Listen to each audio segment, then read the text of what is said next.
Hello and welcome back to the Apprentice One-to-One podcast. I'm your host, Mark, and I have another guest with me this week. It's Kyle Gamble. How are you, Kyle? I'm good. How you doing? I'm really good, thanks. Cheers for taking the time to come and join me and have a little chat about your background as an electrician. So Kyle runs a company called KG Electrical Contractors, and he has also invented an awesome product, which we're going to speak about later on in this podcast. Before we get into all of that, there is some exciting news that has been released by TESP, so the Electrical Skills Partnership, around some royal accreditation for the new Electrician's Apprenticeship Standard. I think it's really exciting and something we should be celebrating as industry. So there's 6 standards been chosen to commemorate the King's coronation, and as part of that, they've picked out the electrician standard as a driving force behind the net zero targets, and kind of in line with King Charles's views on the environment and things. It seems a fitting attainment for us as an electrical industry. So if you've not seen that, I'll drop a link in the description alongside this podcast and you can go and check it out. So Kyle, how are you first and foremost? You doing well? Yeah, all good. Thank you. All good. Nice and chaotic as it always is running a business. Yeah, sure. I can appreciate it from this end as well. It's gone mad in the world of electrical contracting, I think. So what sector are you working in right now? What's your day-to-day look like? Our day to day is mainly domestic work in people's houses, but mainly their gardens is our area of specialism. So we do a lot of garden lighting installs, and some of that ventures into commercial as well, and into commercial spaces in their garden lighting. It's becoming a massive, massive thing. Okay, cool. That's it's interesting to hear that you specialised into the landscape gardening world of things, but I guess there's a big demand there with people living more outdoors. I guess, did COVID drive that? Did you see a big growth period through the course of everyone being in the gardens? Oh, massive. I think we've put in 50, 60 hot tub supplies just through COVID. Everyone was having Wow. a hot tub. And I think we've probably taken about 15, 20 of them back out because people haven't used them for the last 2 years. No, and they're not cheap to keep warm anymore, are they? That's the problem. No, not in the slightest. But it was very much one of those of, yeah, everyone thought about their garden because they wanted to be able to socialize. So they got hot tub supplies, and then garden lighting. And as well, everyone's getting these big bifold doors on the back of the house. So then they Yeah. can see their garden. But actually, no one wants to sit by the bifold doors because it's dark. Yes. So nice ambient light lights up the edge of the garden. You just feel a bit more secure. Of course you do. And it sounds like you've had quite a rapid rise through for qualifying as an electrician to owning your own business. I was having a nosy through your LinkedIn profile before we jumped on this podcast, and it sounds like you went straight from apprenticeship to business owner. So how did that all play out for you? Um, it wasn't necessarily planned. Let's put it that way. It was one of those things. I always wanted to run my own business, but I got qualified. I got qualified, got my papers, and the day that I got my papers, I got told, "Oh, we're making you redundant." So I was like, "Oh, great. Bad Well, timing. yeah." Um, I think that had a lot to do with the money for apprentices running out and having to pay me my full wage, but that's how they run the business. So we'll leave them to that. But yeah, I was still living at home with my parents at the time. My mum turned around to me and said, "You always wanted to run your own business, so go for it. Whilst you don't make money, you don't pay rent. When you do make money, I'm upping your rent." So Fair play. that's it. And yeah, it worked well. We was there for working at my mum's house, and then I got a garden shed, turned that into an office. Took over their garage. It's the most organised domestic garage you would have ever seen, with racking everywhere and things like that. And then last November, we managed to get this space that I'm in now. So I've got a proper unit. Awesome. So that started back in 2011, I think, from looking. So you're kind of 12 years or so in now. That's it. Yeah. And how many members of staff have you got at KG? At the moment, there are one, two, three, five. So it's very much an up and down game with that. Um, when we were younger, we got so much work from our reputation, and I got too big, too quick, with no structure. So it was just chaos and hemorrhaging money and all sorts like that, and then shrunk it all the way back down, put the structure in place, and now steady growth. That tends to be how it goes for a lot of us as electricians. I've got those battle scars as well. No one teaches us business, do they really? And you learn from your mistakes, and sometimes you've got to take a few steps backwards to then go forwards again. So I totally resonate with that experience you've had as well. That's it. It's one of those now that when people start mucking around with money and payments and things like that, I've got a nice big number printed above my desk so that next time someone mucks around with money, instead of me going, "Oh, I'm sure it'll be all right," I just look at that figure of that's all money that's owed, and people have just gone, "No, I'm not paying you." And yeah, so make sure that we deal with the right people and get rid of the clients that we don't want. Because I don't want to be adding to that figure that's owed to me and never going to be obtained. We all carry that around with us as business owners. As sad as that is, we all have those experiences. But without making it too negative, talking about those, as awful as it is an important aspect of growing as a business. You've now learned those lessons, and you're thriving at KG from the sounds of it. You found a niche specialist area to go off and work in. And as part of your experience as an electrician, you've also invented an awesome product. So do you want to tell us a bit about that? Yeah, so yeah, that's exactly it. We found our nice niche, which is really good. And yeah, the battle scars have proven everything. But in terms of the product, it's really, I had a client that, as most clients do, they do everything the wrong way around. He got his whole house decorated and then turned around to me and goes, "I've just had it all decorated. It looks lovely, apart from the lighting now is a bit rubbish." And he had downlights throughout his house. It's a lovely big house in London. So he had like 300 odd downlights. He said to me, "I want you to improve the lighting." And that's the best way to do that. Swap them all out for LED and we can go from there. So great. I've just paid 40 grand to have the house decorated. So you could do it as long as you don't muck up the decorating. No pressure. Yeah, exactly. So as you'd expect, they had the old halogen downlights, which aren't fire rated, tiny little hole, and new LED downlights needed a bigger hole. And I was after a tool that could perfectly, insanely widen this without mucking up the decorating. You could do it with a pad saw, take forever with 300 downlights, and there's no guarantee you're not going to muck it up. So I set about hunting online for an arbor that's designed to hold two hole saws and couldn't find one. So set about trying to make one. So how does that work? Is that you in the garage trying to put things together, or are you using a tool shop that you know? How do you even start that process? I had the idea in my head, drew out a sketch, and then approached lots of engineering companies to say, "Are you able to build this?" Lots came back and said no. Lots came back with ridiculous prices. And considering this was just an idea I had in my head, I was just starting my business. I didn't have thousands upon thousands to spend for someone to make me one prototype and then tell me, "Oh, I need you to take a millimeter off this." It's another few thousand. But through running my business, it actually helped everything because at the time I was part of BNI, which is a business networking organization. And within that organization, there's lots of people that the way they sort of work it is that everyone helps everyone in terms of members. So through their online thing, I found a guy up probably about a good hour and a half away from me, running a small manufacturing and engineering business, and he was more than interested in helping design my prototype. And yeah, so basically from that, I then used that to do the job.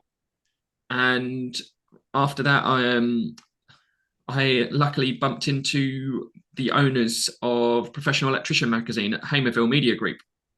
Okay. And I said to them, "This is what I've got. Do you know what I can do with it?" And they said, "Yep, we know the perfect person to speak to." And they put me in touch with the guys at Super Rod. And that's where you are now. So when did this all kind of start? Is this early on in your career as an electrician, or did this come later on? When did you actually invent this? So it's been an ongoing thing. I would say I've probably had it for about 5 or 6 years going. So we had the original Duoxim Arbor that got released about 5 or 6 years ago, and coming out very shortly, or out now. This one here. That's it, the Duoxim Arbor Max. So that is brilliant in that it allows you to have your A1 and A2 arbors on it. So whereas before it was widening any hole that was 32 mil and above because they had the A2 arbor, this one you can do any size hole. Doesn't matter what size it is. So, I mean, I guess the smaller one comes into its own with things like garden lighting, I suppose, with some of the small deck lights and stuff.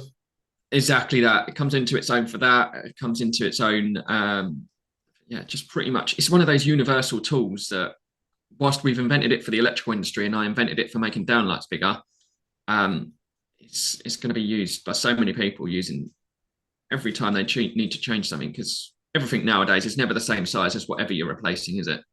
No, it's not. That's one of the frustrations of lighting in general, isn't it? If you're swapping, from integrated LEDs to your GU10s, they're never the same footprint or size, and trying to get stuff to fit the hole is an absolute nightmare. So having an easy tool to solve that problem, this is where the best inventions come from. When you solve a problem you're faced with in your day-to-day life, as an electrician, there's going to be thousands of others with that exact same problem. And it's great. I've used the original variant for a long, long time. We have a few in the vans. Because it does fix a real pain in the backside issue. And I'm excited to try this one. I've not given this one a run out yet. It's kindly sent in by Super Rod. So Vanessa and Malcolm provided us with this to give it a review. I wasn't sure on the actual launch date, so I've left it under wraps for now. But I assume, having been asked to record this podcast, it means I can get on with putting it through its paces and seeing what it does. That's it. Yeah, I know it's imminent. I know we've had lots manufactured, and they're on their way over to the UK. And I believe it might be in CEF already, just a bit secretly. So yeah, you could go and see if you could spot it, basically. Sounds interesting. So, I mean, before the link up with Super Rod, how was you distributing these? Was this something you were doing alongside your business, through your business? How did that work before you got involved with Super Rod? So at the stage that I got involved with Super Rod, I'd had my prototype and I hadn't manufactured any to sell. It was one of those it was what everyone now calls a side hustle, in that I was doing my day-to-day job. In my spare time, I was looking at this, working out how I can do it, what I can do.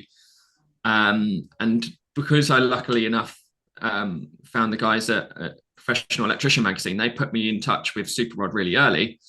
And I went and met Malcolm in London, and we sat down. I showed him all the products. I had a video made showing me using the product, and showed him what my whole idea, ethos, and the whole plan for it was. And before I'd even got to trying to make some and trying to distribute it myself and create the brand and everything like that, Malcolm loved the idea and sort of took it away and took it on board and created everything come back to me. And we now have a lovely product on show, which they help with and do most of the work for, luckily.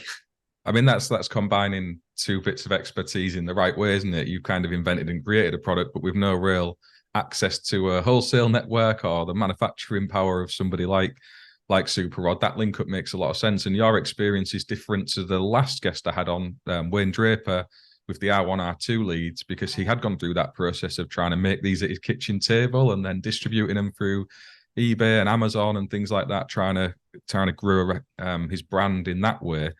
So you had a bit of a jump start, bumping into the right people at the right time. That's often what it all boils down to, isn't it? And the fact that the guys and girls at ProElec helped you with that is incredible. That's it. Yeah, they always say it's who you know, not what you know, isn't it? And definitely the case. That certainly helped. It certainly gave me a jump start, saved me wasting lots of money trying to do my own thing. Because it works out the same way of you can either have 100% of a really small market or 5% of a large market, and you just none of the headaches that go alongside. Yeah, none of the headaches that go alongside trying to make and distribute it yourself as well. So it's great to see that you've had that growth, and this product, I'm sure, is going to be really popular. So yeah, it's great to see that you've had that opportunity provided to you from a link up with Super Rod, and that this product is now widely available in wholesale networks. I will drop links in the description alongside this video for those of you wanting to go off and see where you can get these from and how much they retail for, so you'll have an opportunity to buy them. Is there any kind of tips you'd have to other electricians who are out there watching this, who might have an idea themselves or a a tool in their kit, a test lead, whatever, how they can kind of develop that and then bring it to market? Yeah, but what I found is lots of people don't want to talk about their ideas because they're too concerned about people stealing it. You will get the odd bad apple, but 99% of people all want to help each other and they all want to work collaboratively. Everyone likes to give each other a chance. Everyone likes to help out. So, I mean, Super Rod, for example, I don't know if you've mentioned it on any of your other podcasts of how they started, in that Malcolm was working with his dad, who was an electrician, saw the problem and created the Super Rod, or a basic prototype of that, whilst working with his dad, and then approached a bigger company that helped him. So they helped and produced Super Rod. So now he's the bigger guy helping all the smaller guys with their ideas. And that's how the whole of his company is sort of based. So, I mean, the best people are always, I would say, Super Rod, because he knows what we went through, what we're struggling with in terms of trying to get an idea made, marketed, and all of that. Someone helped him, so it's his turn to help others. And I'm sure there'll be another generation doing exactly the same. So speak to the right people, look for the right people, but certainly Super Rods are there to help people. And that's kind of ties back in what we were talking about earlier for us as electricians, isn't it? Where we get those battle scars and learn things in our day-to-day work lives. And Malcolm's been on that journey himself as a distributor, manufacturer, and retailer. So he's got all those scars. He knows how these things can work, and he can help people like yourself who maybe don't have all that experience bring something to market on a mass scale. So that's a great tip. And I would echo that as well. So if you have invented something in your test lead box, as electricians, we've all got these things that we make to solve a problem and use day to day. And you might not consider it an invention, but share it, get it out there, because you never know, you might be able to solve a problem for many other thousands of people and not just yourself. No, exactly that. And yeah, it's one of those things that I love seeing it every time I go into a shop or I go into CEF and I'm looking on their ranges and making sure that my product's there. And if it's not, I'm always still telling them, bring that to the front. That one's important. Get that one to the front. I don't blame you whatsoever. And just to pull the conversation back a bit into kind of apprenticeships and employing apprentices and things, you've had that experience yourself. It sounds like you did you do a proper apprenticeship, as we would term it, after school? How did that work for you? Yeah, so I was lucky. I managed to get a proper apprenticeship. So going to college 1 day a week, working 4 days a week, government funded. So yeah, I was really lucky, and I got a good breadth of work there. Because I worked for one company for the first half of it, and they were 90% domestic. And then halfway through, I changed companies, went to a bigger company, and they were predominantly commercial. So yeah, I was really, really lucky with my apprenticeship that taught me the basics of what I needed to know. That's often part of the battle with people out working as apprentice electricians. You kind of do get pigeonholed in certain sectors, and it's difficult to cover all of the different work roles off in one place. So the fact you had that opportunity yourself isn't as common as it should be, sadly. No, certainly not. Yeah, it's one of those as well. At the end of the apprenticeship, you think you know everything, and 12 years later, I can say I knew about 1% of what I needed to know. It's base camp, isn't it? At the end of the day, it gives you that sound understanding of how things should work and be put together. But the rest is all experience and developing yourself, isn't it, over a long, long time? Yeah, it certainly is. Yeah, the amount of times that I thought, I know what I'm doing, and then I suppose one of the things that made me learn the most is being a business owner in front of a customer, and them just turn around and go, why? And when you work for someone, you can just turn around and go, I don't know, speak to them. But when you're running your own business, customers going, why doesn't that work? Or what's going on here? And you're like, back in half hour, I will go and prove. That's where you learn, when you're in the deep end.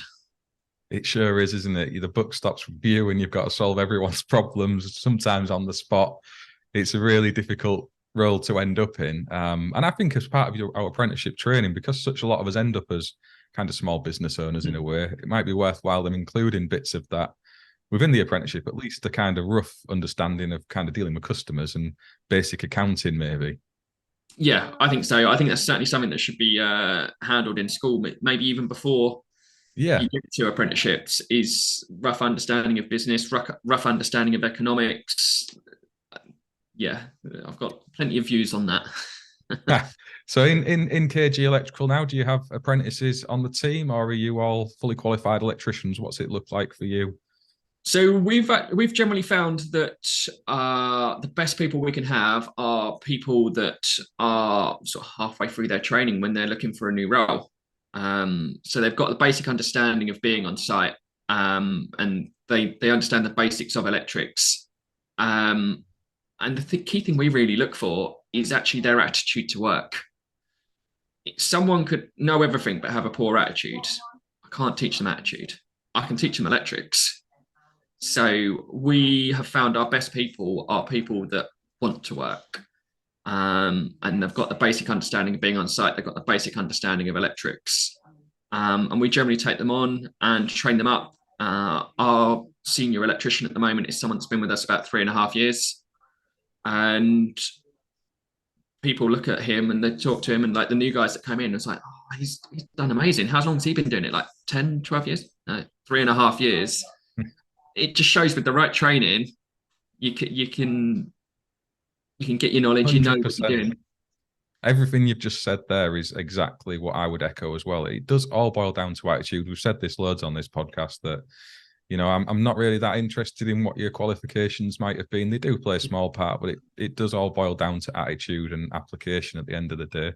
And it's great that you're giving people a chance to finish the training, because there's loads out there who are struggling now where they've partway through apprenticeships, or they've gone down the retrainee route and not been able to get over the line. So the fact that people like you are out there helping them over that finish line is fantastic. So full credit to you on that one. Yeah, thank you very much. And exactly that attitude shows everything. So the latest recruit we have is young guy. I think he's about 18.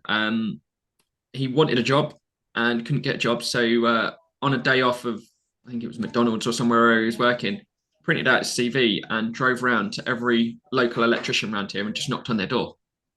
And I was just so impressed by the initiative of someone actually getting off their backside, that we kept his CV. And as soon as we had an opportunity, we gave him a call and said, "Look, you impressed us. Now here's your opportunity." And yeah, it's just simple things like that. Just getting up and actually going to make some effort. It's amazing. And that is, I sit here and tell people to go around wholesalers and drop their CVs on, get around all of your local electrical contractors, visit them in person if you can. And you've just proved that that works, because it's actually happened. So it's not just us saying it, something to do and make an effort. It does actually bring a reward for some people too. That's it. Yeah, you could tell that he was quite timid and quite shy when he came to see us, but he knew what he had to do if he wanted a job. And just the fact that he'd done that was brilliant for us. It showed the initiative. It showed his keenness to learn. Um, so you've got to reward it. Absolutely, absolutely, and it's fantastic to hear that you've been able to make that work, and what you're doing in the day job is booming. I'm really pleased for you. So, what do you think is kind of next in terms of this launch of the new product and the business? Have you got plans for growth in the future? Are you going to venture into any other areas of the market with new inventions or new industries at the electrical coalface? What are your plans next? So our plans really are just to expand more and more into the garden lighting area and garden power. So some of the contractors that we're working with in that sphere of the world are winning awards left, right, and centre. So we're on some pretty prestigious projects on the commercial scale, and some nice projects in domestic private gardens. And there doesn't seem to be too much competition. So it's we get a lot of electricians going, "No, don't do it, because you can't do it, it'll always fail." But if you do it right, it doesn't fail. So that's our main area for growth there, is looking at that. Business wise, the other thing that we want to look at is getting some sort of service contracts in place. So may venture towards like the fire alarms or BMS industries. Okay. Purely because at the moment we can do the emergency lighting, we can do the electrics for schools and hotels and hospitals and things like that. But then they need to get another contractor in to do fire alarms or to do BMS. Well, if we're a one-stop shop, then should hopefully be able to set up a nice service contract, which means that we know we've got guaranteed work, guaranteed income, and it gives us a base for growth. Yeah, I mean that's a really good shout. I think contractors approach it in different ways around DICRs and even pat testing and whatever. If you can find a niche way into some of these big commercial customers, whatever angle you can take, tick the boxes for them and grow your business, that's all the better. And I really understand the point of view lots of electricians have around garden lighting. I've got the battle scars of things going wrong in the past because, you know, it's an area where you do need to make more consideration than just taking the most budget set of lights that the wholesalers have to offer and then connecting them through a whisker box filled with gel and hoping that everything works out for the best. And it sounds like you're involved in some very complex garden lighting projects, and I imagine it involves low voltage and not even main voltage and other things such as that. Oh yeah, so yeah, there's low voltage. They've got mains voltage. There's a private house that we done. I say house, it's a very large house. He's got about 160 lights throughout his gardens. So wow, was sounds like Blackpool seafront. And to be fair, they're all minuscule lights, so it's all nice, small ambient lights as well. So it's not like what you'd expect with 160 lights. You think, God, that's going to be bright, but it's not because of the way the lighting's done. It's all different beam angles, it's low levels of light, it's everything like that. So we look at all of that. We've got waterproof connection boxes inside pits, which have got drainage underneath. So any little bit of water is not going to get anywhere. It's going to be drained away. But it's all sort of things like that you've got to take into account. You've got to work with actual landscapers instead of just turning up once the landscaper's finished and gone, I've got your cable sticking out of the ground, because that's inevitably going to fail. There's no drainage, there's no thought. So yeah, it's about getting into those projects early on and working with everyone, and it can all be done right and it can all work really well.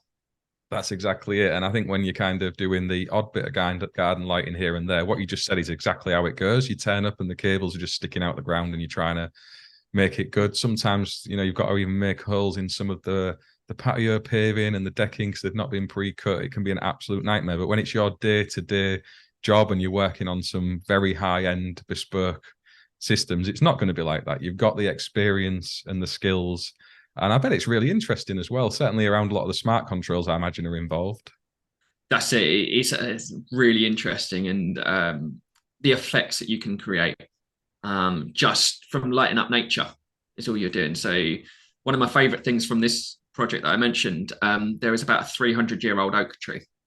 And we've got some lights that wash up all the way through this oak tree and all the way under all the big plumage. And it just looks amazing.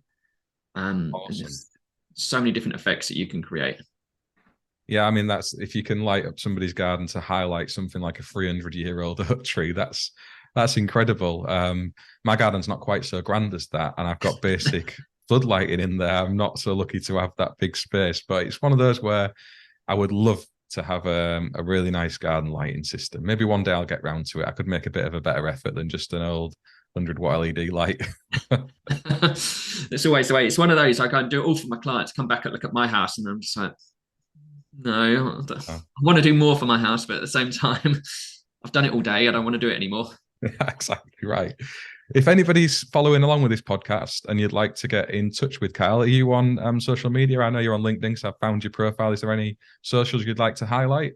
We're on social media. We're on Instagram, on Facebook. They're the main ones that we use. So Instagram is really our portfolio. If you're interested in garden lighting, following that, it's at KG_contractors, I think. But if you search for KG Electrical, we've got a red and black logo. I couldn't find what the actual name is.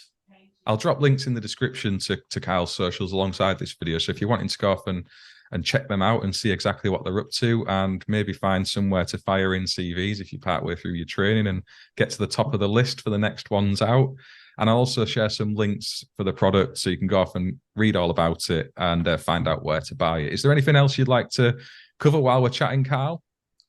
I think we've done well. I think we covered most areas. It's been a really nice chat. I've enjoyed talking to you. I'm really pleased to see the success you've achieved and coming straight into business from an apprenticeship must have been a tough road. The fact you're still here and fighting is full credit to you. And yeah, just wishing you all the success in the world going forward with the things you're doing in the day job and your side hustle that has turned into something a bit more than a side hustle. That's it. No, that is brilliant. Thank you for your time. No, thank you very much. And for everyone who's watching, if you've got any questions around this product or anything that we've discussed during the course of the podcast, please do drop them in below. And until the next time, we'll see you then. Bye now.